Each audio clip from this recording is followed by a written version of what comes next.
Hey guys, how's it going? My name's Seth. Welcome back to the YouTube channel, and today we are talking about the second banner of this patch. Two new memorias, one that is pretty dang complicated, and the other one is Vampire Shadow, and we already know at this point what Vampire Shadow does. So yeah, let's get right into it. First things first, Knight Maria is a Thunder healer. Her EX skill costs 14 SP.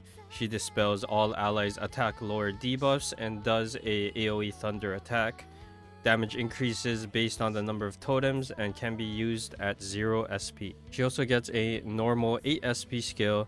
It gives the front line a 3-turn heal over time buff and increases totem count by 1 or 2 depending on intelligence. As like her SS1, Knight Maria is a damage dealer more than a healer.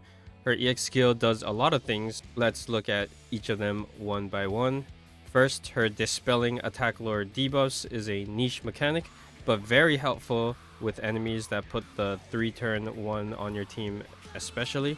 This doesn't have any downside and is just a nice bonus to the Memoria. Next, her damage. She does very little damage until you build up totems for her, which can be achieved through her normal skill and ability.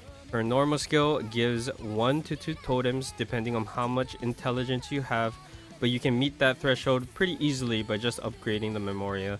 Your accessories don't need any intelligence rolls on them. Her normal skill also heals for 3 turns over time. This is where her ability comes in, so every time Knight Maria gets healed, she gains a totem. This means that one use of her skill, she can generate 5 totems for herself as long as she's getting healed by her normal skill. 2 uses of her normal skill will get you to max totems. This will cost around 16 SP to get max totems and another 14 to use her EX skill. However, the EX skill can be used at 0 SP, so you can count that off.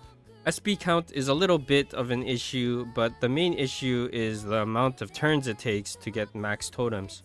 You will need 2 turns to get enough SP to use the skill, then you have to wait 3 turns after that to get 5 totems, and then another 3 turns to get the next 5 totems. Without any outside influence, it will take 9 turns before you can use your EX skill, which is a huge hit to your score challenge clears.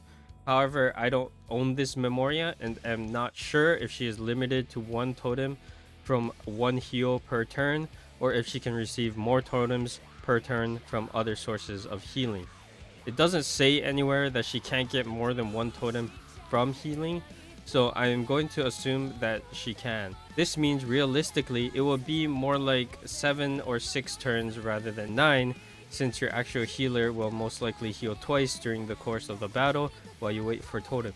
Also, since units in this game can still receive healing while at max DP, I will also assume that she can still generate totems without taking damage.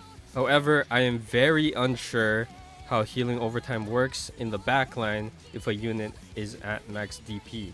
Does it still heal and give a totem if Maria is in the backline?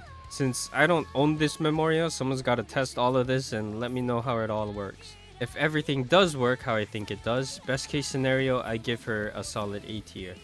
Although I can't test her for myself, the numbers show that she does good damage. However, she has to get max totems, and to do so, needs quite a bit of turns to get amped up. With that complicated mess out of the way, let's talk about Vampire Shadow, the Thunder debuffer that we've all been waiting for. Her EX skill costs a pretty hefty 15 SP. She replaces all enemies' Thunder resistances and makes them Thunder weak permanently for the rest of the battle. Also applies Fragile debuff for 1 turn and can be used at 0 SP. She also gets a normal skill that costs 5 SP. It's an AoE Thunder defense down for 1 turn. Vampire Shadow is the first weakness overwrite in the game, making her extremely valuable for Thunder teams. She can eliminate Thunder resistances and make them weak to Thunder by 45 to 60% depending on how much intelligence she has. The Thunder weakness she implants counts as a debuff on the enemy, meaning she can stack it twice for a maximum increase of 120% damage from Thunder. Since it can be used at 0 SP, she can use it turn 1, so she only has to wait for 15 SP to double stack the permanent debuff rather than 30. The Fragile on top of it is just an added bonus Not only that, but if the enemy is already weak to thunder, perma debuffs can still double stack and amplify the damage you deal even further, making her not only good against non-thunder weak enemies, but even better against already thunder weak enemies. Her normal skill is just the cherry on top, as it gives her another extra debuff, a thunder defense down, that you can stack in overdrive. She is undoubtedly S plus tier, as she can provide thunder teams with an array of debuffs and creating opportunities for your thunder teams to be used in more content in the game. Since she excels even further against already thunder weak enemies, it still incentivizes players to use her against those types of enemies still. The only downside she has right now is that enemies who absorb thunder cannot have it replaced with thunder weakness. In the future too, score challenges will also be adjusted so that certain elements and weapon types during different score challenges will get stat boosts. So that makes it so that you want to use those specific elements in those score attacks rather than overriding resistances. So very quick, concise video. I just wanted to let you know about everything. Sharo is S plus tier and Maria is not bad. If everything works how I think it does, which it should in theory. So yeah, that's all from me. Thank you guys so much for watching. Have fun with Heaven Bridge Red while it lasts, because in JP the house is burning down right now in JP. But yeah, more on that later. Thank you guys so much for watching. I'll see you guys in the next one. Have fun and bye bye.